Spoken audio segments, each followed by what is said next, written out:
Hello everyone and welcome to Reinvention Queen. I am Bev Clark. Last week we spoke about defining and designing your reinvention vision. And we had mentioned that a part of this process would be letting go of the old, some old ideas, some that we may hold on to that are holding us back, like fear of change, fear of the unknown, or even fear of success. And so today we're going to take a look at how we can let go. Yes? Now, I'm going to share a story with you. When I first started as a social worker, fresh out of college in Canada, I worked for Children's Aid Society, and I had to do home visits, into foster homes and that sort of thing. And sometimes I would see some or come across some very disturbing situations. And I developed an ulcer after a while. And my supervisor, who I had always thought was such an uncaring, cold woman, said to me, Beverly, you're going to have to learn to detach. You're going to have to learn to let go of the work when you get home, or you will become ill. Now, I hadn't even thought of maybe even the emotional toll it could take. I was just thinking at the time about the physical toll. Well, they don't teach detachment at college. And so in those days, we didn't have search engines. So I went and I bought a couple of books on detaching and letting go. Practiced for a while. And after a while, what I found was that I was able to let go, not only at work, where I could be empathetic without being sympathetic. In my own personal life, I was able to let go of those who were demoting of me instead of being promoting of me. I was able to let go of situations that were not designed to move me forward or in my best interest. And so it really helped me a lot in my life. Even to this point, I'm able to still let go without all that hurt and pain that you would normally feel in the process. And so letting go may take some time. However, it depends on how committed you are to this whole reinvention process. You'll have to put in the time to get the rewards. Now, I would suggest that you have search engines now, so it's really easy to find some how-tos on detachment and letting go of, so that we can let go of the past. Now, you will know when you're getting there, when you are able to recall past experiences without the emotional attachment. Almost as if you're watching a movie or you're just telling a story that has nothing to do with you. You can tell it without that, pull or tug at your heart or your emotions. And so when you're able to recall these in that way, you know that the work is paying off. Now, don't try to do it all at one time. No, you're setting yourself up for failure if you do that. You want to choose one thing, perhaps just that one thing that you have identified already that's holding you back and keeping you from moving forward with this process or succeeding at whatever it is you're trying to do. And so what I'm going to do is to show you a systematic approach to change that you can use for anything at all that you're wanting to change, whether it's to become more organized, or in this case, I'm going to use a mindset or an old programming that money is the root of all evil. Now, you can imagine how you're going to treat money your whole life if a belief that you hold dear, fast to, is that money is the root of all evil. And so we're going to rephrase it, that money is just something that can be used by you. It is actually your consciousness that's going to determine, what money can do in your life. And so what I'm going to suggest is that you do a chart where you have Monday, Tuesday, Wednesday, Thursday, Friday, all the way to Saturday, and then week 1, week 2, to week 6, because it takes about 6 weeks to really get the change, see the change happening. And so Sunday, you go to church and you give a donation far in excess of what really would be comfortable. But it's church and you don't want to seem evil, so you give that money. So you get an unhappy face for that. Yes? Tuesday, you go to work and a co-worker says, "Oh, can you lend me some money? I'm short on money for my lunch today." And the money you have with you has already been identified for something else for you, but you give it to the person. And so when you reflect in the evening or whenever it is you reflect, you're going to give yourself an unhappy face. But on Tuesday, you have a situation where you go to lunch with a friend perhaps, and the friend says, "Oh, we'll have one check, please." And when the check comes, the friend isn't going into their wallet. The old you would have just paid.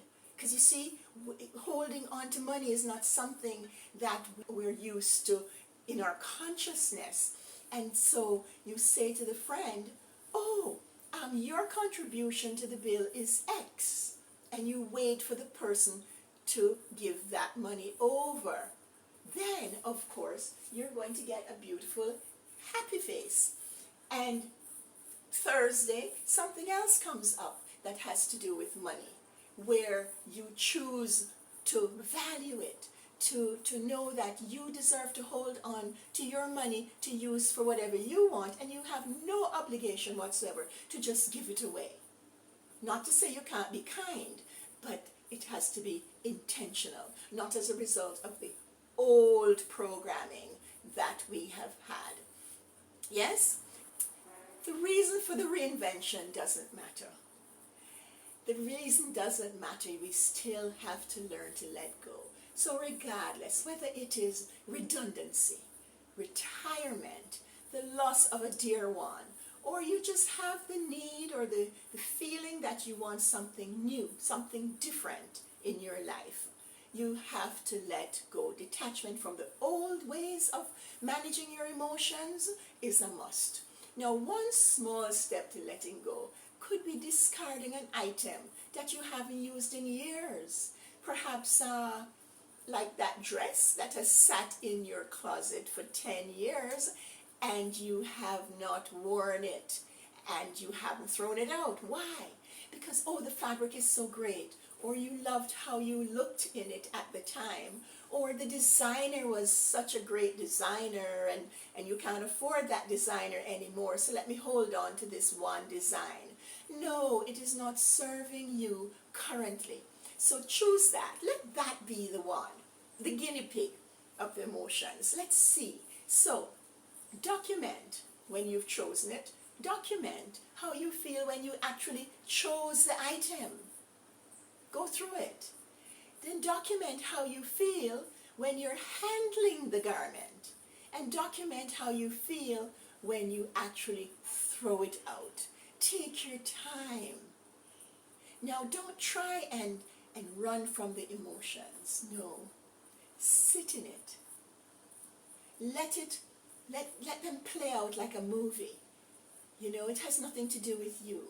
Instead of being subjective, you're going to be objective. Look at it objectively. Let it pass through you.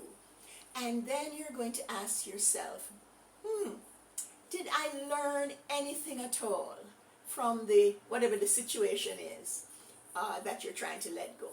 Did I learn a lesson? What lesson did I learn in this situation, from this situation? And when you come up with a lesson, and I'm sure you'll come up with even one lesson from any bad situation, when you come up with that lesson, hold on to the lesson and let go of the occurrence. So you're going to hold on to the lesson and let the occurrence pass through. And the lesson must be spun in a very positive way, because we're getting rid of the negatives. Albert Einstein is credited with saying that insanity is doing the same thing over and over again and expecting a different result. If we want change, even the slightest change, we have to change even the slightest thing, and then we'll get a different result. Now, carrying emotional luggage can be like a block, or it can hinder your reinvention process. Think of it this way. You have decided that you're going to move to a new country. Maybe for 6 months, a year, who knows? You're just going to pack up and you're going to leave, and you're only going to take 2 suitcases with you on this trip, yes? And the first thing you pack are 3 of the little bottles that you fed on when you were a newborn. And then you pack some of the diapers. And then you packed the blankets that gave you so much, that sense of security when you were a child. And then you packed Teddy. Oh yes, because Teddy, I couldn't go anywhere without Teddy. And then you think, oh well, let me pack these little wooden puzzles I've held on to all these years that gave me so much pleasure to do when I was a young child. Do you get the drift? Do you get where I'm going with this? These items are useless to you now. You've learned things from them. You've experienced things from them, but they're no longer serving you at this stage in life. So, when you actually are ready now to pack the things that you need for serving you on this trip to this new country, there isn't much space.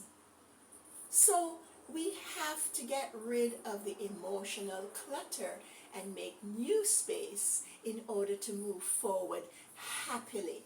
Now, it's not easy, as I said, and we're going to take baby steps. But remember that letting go isn't losing, it's choosing peace. Yes? And that when we get rid of the things that are holding us back, we are actually not erasing our past. We are embracing our power, our personal power to change. And so I trust that this episode has been helpful to you and will help you to be able to let go or detach from anything or anyone that you feel you need to detach from and move forward with a new attitude so that you can invent this life that you really want. So if you found it helpful, please leave a comment, press, like the video, press the notification bell, share with your friends, and the notification bell is so important so that you don't miss the episodes each Sunday when they are uploaded. And so until next time, folks, just do the work. It's worth the effort. See you next time.